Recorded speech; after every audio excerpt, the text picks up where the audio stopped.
મંદિર આપણે બધાએ ખૂબ સારી રીતે સુંદર બનાવ્યું છે. એનો લાભ પણ આપણે જ લેવાનો છે. ત્યાં કહ્યું કે આ મંદિરો છે એ સોનાના થશે. આપણે આ વાત છે ને પથ્થરની છે ને સોનાનો થશે અને ગાડે મોડે રૂપિયાનો ઓર્ડર આવશે.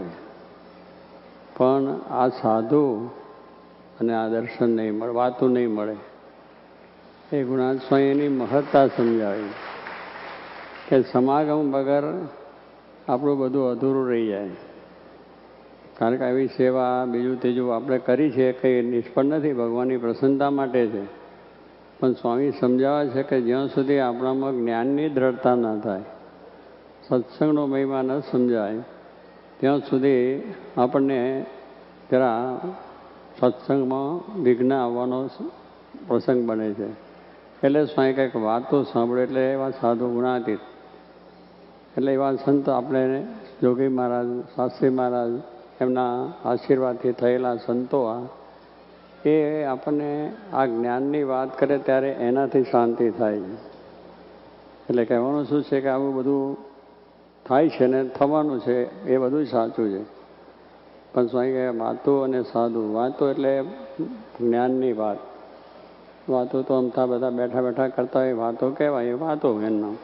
પણ આ વાતોની વાત એવી છે કે આત્મા અને પરમાત્માની વાત, દેહ અને વિષયના ખંડનની વાત.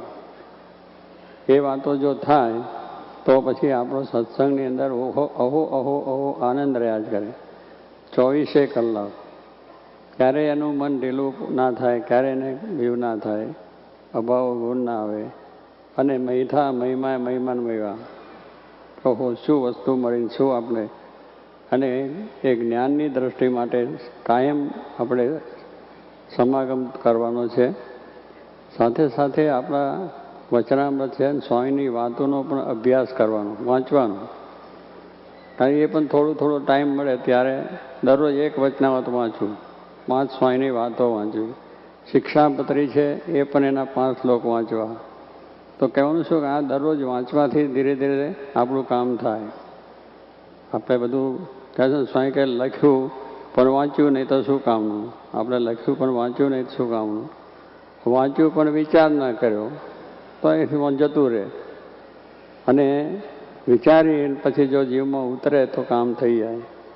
એટલે આ ગ્રંથો પણ વાંચવાના અને એમાં વિચાર કરવાનો કે આ વાત શું કહેવા માગે છે, મહારાજ શું કહેવા માગે છે, આપણે શું કરવાનું છે, ત્યાગની. કારણ કે એની અંદર વચનાવતમાં ધર્મ, જ્ઞાન, વૈરાગ, ભક્તિ, આ 4 ગુણો જેની અંદર હોય એને એકાંતિક કહેવાય છે. અને એકાંતિક ધર્મ એને કહેવાય છે. અને એ એકાંતિક ધર્મ આપણે દ્રઢ કરવાનો છે. તો એ બધા વચનાવતની અંદર ધર્મ પણ આપણા જીવનમાં કેમ દ્રઢ થાય, વૈરાગ આપણને કેમ દ્રઢ થાય, ભક્તિ દ્રઢ કેમ થાય અને જ્ઞાનની દ્રઢતા કેમ થાય. આ 4 વાતોની દ્રઢતા થાય ત્યારે સ્વામિકા જીવ છે ભ્રમરૂપ થાય અગર સુખ્યો થઈ જાય. આવી વાત એની અંદર છે. એટલે એ પણ આપણે જો વાંચીએ તો થાય. ટાઈમ બધો આપણે ઘણી વખત પ્રવૃત્તિ લઈને ન હોય એ હોય, પણ છતાં ટાઈમ મળી શકે જો આપણે બધું ધારીએ વ્યવસ્થિત રીતે તો થઈ જાય. એટલે આ પણ છે કે મંદિર થયું તો એની સાથે મંદિરની વિશેષતા, મહત્તા, અગર એનું શું મહાત્મા છે આપણે જાણવું પડે. અને એ ભગવાન શ્રીજી મહારાજ જે બેઠા છે એમના સ્વરૂપનો મહિમા સમજાય, ગુણાત્યાન સ્વામીનો મહિમા આપણને સમજાય. તો આ બધી વસ્તુનો આપણે મહિમા જ્યારે સમજાય, એના સ્વરૂપનું યથાર્થ જ્ઞાન થાય તો આપણે લાભ થઈ જાય. સ્વામી કહે છે કે આ પ્રમાણે માણસની વાત કરી કે જે પોતે પોતાના સ્વરૂપને નથી સમજતો એ અજ્ઞાનીમાં અજ્ઞાની, નીચમાં નીચ, ગેલામાં ગેલો ને મૂર્ખ ને મૂર્ખ. હવે આપણે બધા કંઈ મૂર્ખ નથી, નીચ નથી, પણ છતાં જો આ પ્રમાણે આ સ્વરૂપનું જ્યાં સુધી જ્ઞાન ના થાય તો પછી આપણને કંઈ જે પરમાત્માનું સુખ પામવું છે પામી શકાય નહીં. એટલે વળી પાછો ફેરો 84નો આપણને થાય. એટલે પોતાનું સ્વરૂપ શું છે? આત્મા. દેહ આપણો આત્મા, આ દેહ છે સ્વરૂપ છે એ આપણું નથી. એ તો એક આપણે બાહ્ય આકાર છે અને નાશવંત છે, તુચ્છ છે, દુઃખરૂપ છે, ક્લેશરૂપ છે, પણ આપણે જાણીએ છીએ. પણ આ દેહ કરીને મોટા મોટી પ્રાપ્તિ કરવાની હોય તો ભ્રમરૂપ થઈને પરમાત્માની ભક્તિ કરવી. ગુણાત્યાન સ્વામી કહ્યું કે આ દેહ શા માટે મળ્યો છે? આપણે જાણે કે આ દેહ છે મળ્યો છે ખાવા પીવા મોજ શોખ ऐशाराम પંચ વિષયો ભોગવવા માટે. આજે લોકો દુનિયા એમ જ માને છે કે ભગવાને આવું બધું આપ્યું તો ભોગવી જ લેવું જોઈએ. બધું આપ્યું એ ભોગવવા માટે નથી. એમાં જેટલું આપણે શાસ્ત્રોની આજ્ઞા હોય અને જે આપણા નિયમો રહીને એને આપણે ભોગવવાનું હોય. અને એનું ભગવાને બધું કર્યું છે, પણ સિંહ છે, વાઘ છે, હાપ છે, દીપડા છે અને એવા ઝેરીલા માણસો છે, આસુરી બુદ્ધિવાળા માણસ છે, એને પાસે બેસવાનું જવાનું મન ના થાય. કારણ કે જોઈએ છે કે એની પાસે જવાથી દુઃખ થાય છે.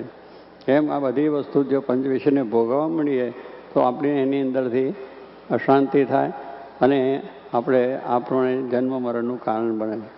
એટલે એમાં વિવેક બતાવ્યો છે કે આ કરવું ના કરવું.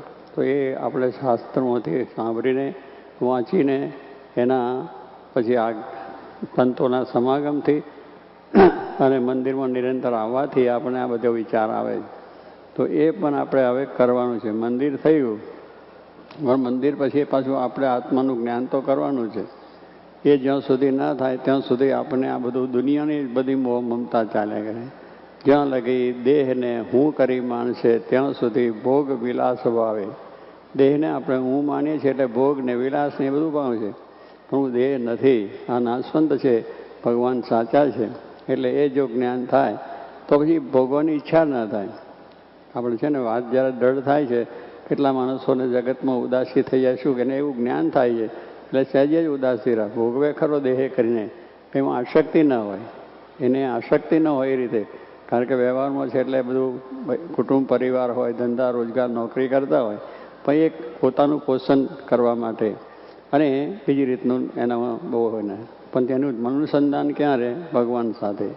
જનક રાજા હતા તો એને પણ રાજા હતા, મોટું રાજ હતું, પણ એને એક આ ગુરુ મળ્યા એના થકી જે જ્ઞાન થયું હતું આત્મા પરમાત્માનું, તો એને હંમેશા પછી કે હું મારા શહેર એને આખું રાજ્યની અંદર અગ્નિ લાગ્યો, બધું આખું શહેર બળવા માંડ્યું, એનું મહેલ બેલ બધું બળવા માંડ્યું.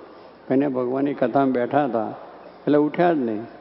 પેલા બધા ઉઠ્યા માણસો દોડવા માંડ્યા કેમ એ ન ઉઠ્યા. ત્યારે પૂછ્યું તમે કેમ નથી ઉઠતા? તમારું તો આ બધું રાજ્ય છે, તમારો મહેલ ને બધું સમૃદ્ધિ છે. તો રાજા કહે છે આમાં જે કંઈ બળે છે મારું બળતું નથી. મારું હોય તો મનાય તો મને દુઃખ થાય ને, મારું છે જ નહીં. આ રાજ તો એક દિવસ મારે મૂકીને જવાનું છે. આ તો એક રાજની વ્યવસ્થા છે તે ચલાવીએ છીએ, એમાં મારું કંઈ થતું નથી. મારું મનાય છે એટલે દુઃખ છે. તો કોઈ પણ વસ્તુ તમે તમારી પોતાની માનશો એટલે દુઃખ છે, બીજાની હશે એને દુઃખ નહીં થાય. બીજાને દુઃખ થવાનું નથી. મારું માનશે.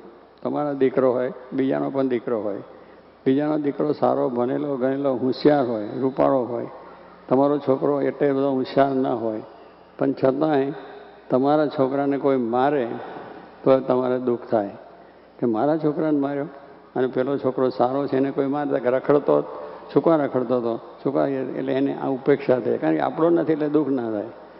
આપણું બંગલ બળતું હોય તો નાનું ઝૂંપડું બળે તો દુઃખ થાય, પણ પેલાનું મહેલ બળતો હોય તો દુઃખ ના થાય. કારણ કે એમાં જ્ઞાન આવ્યું કે પેલું ઝૂંપડું મારું છે એટલે દુઃખ થયું, મહેલ મારો નથી એટલે દુઃખ.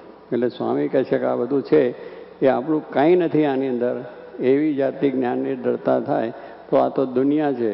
સુખ દુઃખ આવશે, ઘણી મુશ્કેલીઓ પણ આવશે, સામાજિક મુશ્કેલીઓ હશે, દૈહિક મુશ્કેલીઓ છે, ધંધાકીય મુશ્કેલીઓ છે, રાજકીય બીજી બધી મુશ્કેલીઓ જે આવે તો પણ એની અંદર ભગવાન સર્વ કરતા માનીને જો આપણે આ રીતે કરીએ કે આમાં આપણું કંઈ છે નહીં, આપણે અપડાઉન પણ થાય છે ધંધામાં, પણ એ જાણ્યું તો કમાયા નતા. તો કહેવાનું શું કે આવી રીતે થોડોક વિચાર આપણે જ્ઞાનનો આવે તો બધું થાય છે. એટલે દેહને માનીએ છીએ તો દુઃખ છે, દેહને નથી માનતા દુઃખ નથી. એટલે આ બધી જ્ઞાનની વાત એની અંદર પણ આપણે બહુ ઊંડા ઉતરવાનું છે. અહીં કહે છે આપણે મહેમાન ગયા હોય તો મહેમાન ગયા ત્યાં એના ત્યાં આપણે મહેમાન જેને ત્યાં ગયા છીએ હગાને ત્યાં 5 દાડા રહીએ, ખાઈએ પીએ, સારામાં સારી બધી સરભરા બધું થાય, પણ કોઈ આવીને પૂછે કે આ તમારું મકાન છે? તો કહે છે ના મારું નથી, પણ ભાઈ રહ્યો છો સારી રીતે રહો છો, એ જાણે છે કે આ ઘર મારું નથી. એવું જીવમાંથી છે. એટલું બધું સારું સુખથી ભોગવે તો પણ કંઈક મારું નથી, હું મહેમાન છું. અને ખરેખર મહેમાન જ હોય એટલે આપણે કહે જ છીએ. તો એ આપણે સહેજે કહીએ કારણ કે એ ઘર નથી આપણું.